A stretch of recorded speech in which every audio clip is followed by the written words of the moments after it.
Hello there and welcome back. Thank you so much for being here. I am Dr. Chung, your friendly proctologist. And today we're going to do something a little bit different. You know, usually when you're looking up information about anything, you see like things you should do. Do this that way. Well, what about the other way around? What about things you should avoid? Things you definitely should not do, like don't do this or that. And that's what we're going to do today. So let's get on with that list. 10 things you should not do. The first thing is don't strain. Now the straining I'm talking about is excessive pushing. It is normal to push a little bit when you poop. Why? Because your intestines are pushing down, your muscles are relaxing, your pelvic floor and your anus. But you gotta take a deep breath of air in, compress that abdomen down, and then you're going to compress your core by toning up your ab muscles and then pushing down gently like a nice soft grunt, oomph, right? But if your face is getting purple and red, if you are starting to pass out, if your eyeballs are popping out of your head, you're straining at that point. And that's what I don't think you should do. I don't recommend it. Number 2 is don't lift anything heavy and don't do really heavy exertional exercises. The reason being is because when you exert yourself, your body and your core tighten up, which means it sends the blood down into your bottom end. And if you have a hemorrhoid flare going on there, for example, you're going to make those blood vessels dilate and fill up with more blood, which means if your hemorrhoid flares is going on, you're going to get more swelling, more fullness, more irritation, and just more hemorrhoid flares potentially as well. So in terms of textures, don't have hard poops, liquid poops, or comet poops, okay? The hard poops is self-explanatory. You don't want those hard, rough poops rubbing against the delicate inside layer of your anus, which can cause more flare-ups. What about the diarrhea poops? Well, you don't want that liquid stuff. Why? Because it always comes and rushes out super duper fast. And when things are happening that quickly, that means you're going to have more friction, more heat generated, and therefore the delicate lining is going to get injured again. What about comet poops? What the heck is a comet poop? Well, this is a term I specifically trademarked for myself. The comet has the head, the asteroid, and then you've got the tail right at the end of it.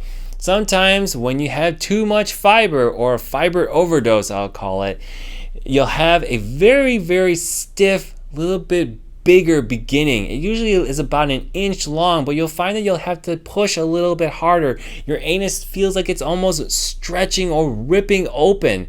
So your anus hates that part because it's super hard and very wide. Once you get that out there, the tail of the comet comes out next, which is soft. It's not like diarrhea, but it comes out so fast, like lightning speed, like the speed of a comet.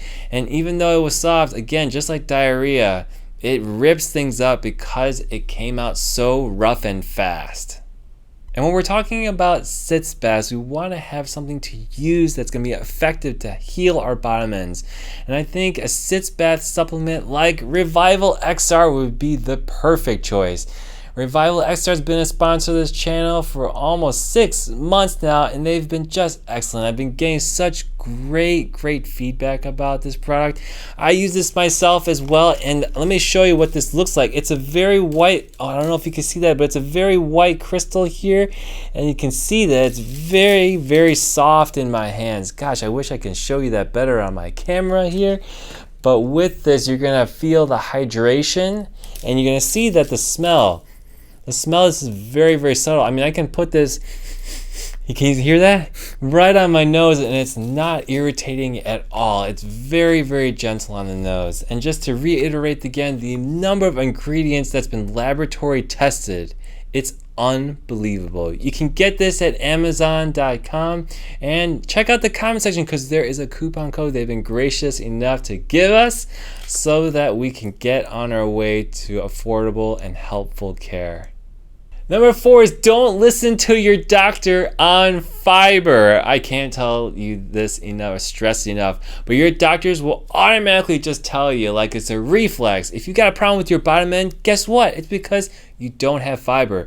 Oh, you're telling your doctor that you had been taking fiber, you were taking Metamucil and just taking tons of fruits and vegetables, still you have hemorrhoid problems? The doctor's gonna look at you with the crooked eye and tell you, you know what? It's because you don't have enough fiber. You need more of it. You're doing it all wrong. And guess what? You can never do it right. Your doctor will always tell you that you are the problem and fiber is not. Fiber is the perfect angel. If you take enough of it, there's no reason why you should have hemorrhoid problems. I'm sorry, but that is just plain stupid. And that is because they're not listening to you. Listen more to your body.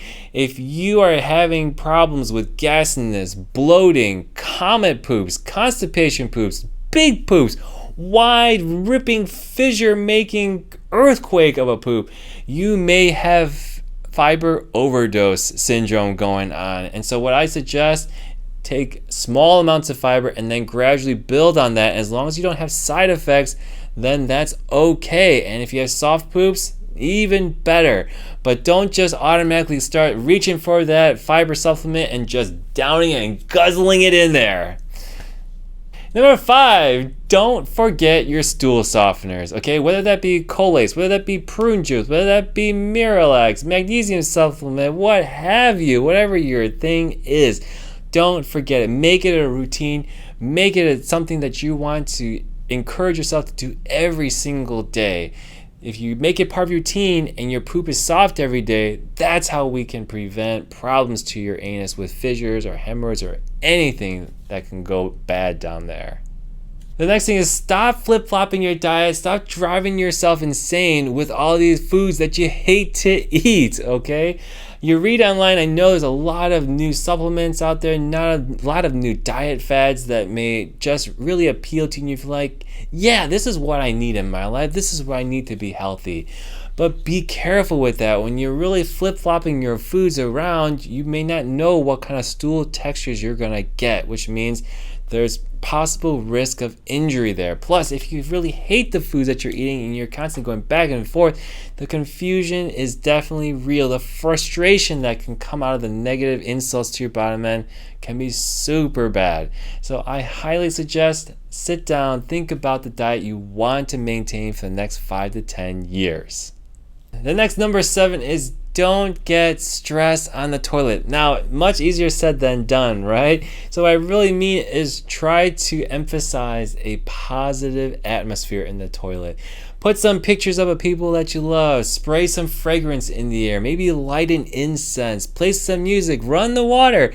Whatever you need to do to drive that anxiety down, especially when you're in the middle of a flare. But you want to be able to open those muscles up so the poop can come right out.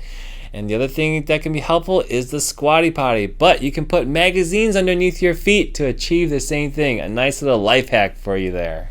Next thing, don't keep eating the foods or the amount of the food that keeps messing up your bottom end, okay? You know, if you have that pizza, you're gonna get constipation. Or if you have that 4th beer, you know that diarrhea is in your near future. But you wanna prevent these accidents or these flare-ups. So do yourself the favor, save the frustration, and know where your limits are. It's far better to just have a little bit at a time where you know you can tolerate it through experimentation, rather than binge on these foods and then really have a hard time on the toilet the next day. Number 9 is don't wipe so hard after you poop. You know, there's hemorrhoids that are swollen and they may even be stuck on the outside, and there are bigger and deeper crevices when hemorrhoids are inflamed. So you don't want to be pushing that wipe or that tissue paper where things are already inflamed. You're just going to make them more upset, and I bet you won't do a good job anyway. Just go into the shower instead or use a squeeze bottle bidet. Last but not least, we're all guilty of this, but don't use your phone on the toilet. I love my social media on the toilet. It's one of my best and favorite times, but I've got to remind myself to throw my phone down by the door. Why? Because then I see it by the door and I know I can get back to it as soon as I get off the dang throne. So get your job done as efficiently as possible so that you can go get your phone and reward yourself. Well, there you go. That was top 10 things you should not do. Don't do these things for your health of your bottom end. Be friends. Be in love with your bottom end. Take care of each other. And don't forget to pick up a bag of Revival XR. They've got their brand new design here. And there's a coupon in the comment section.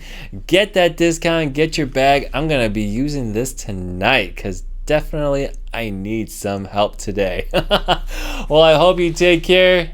Bye-bye.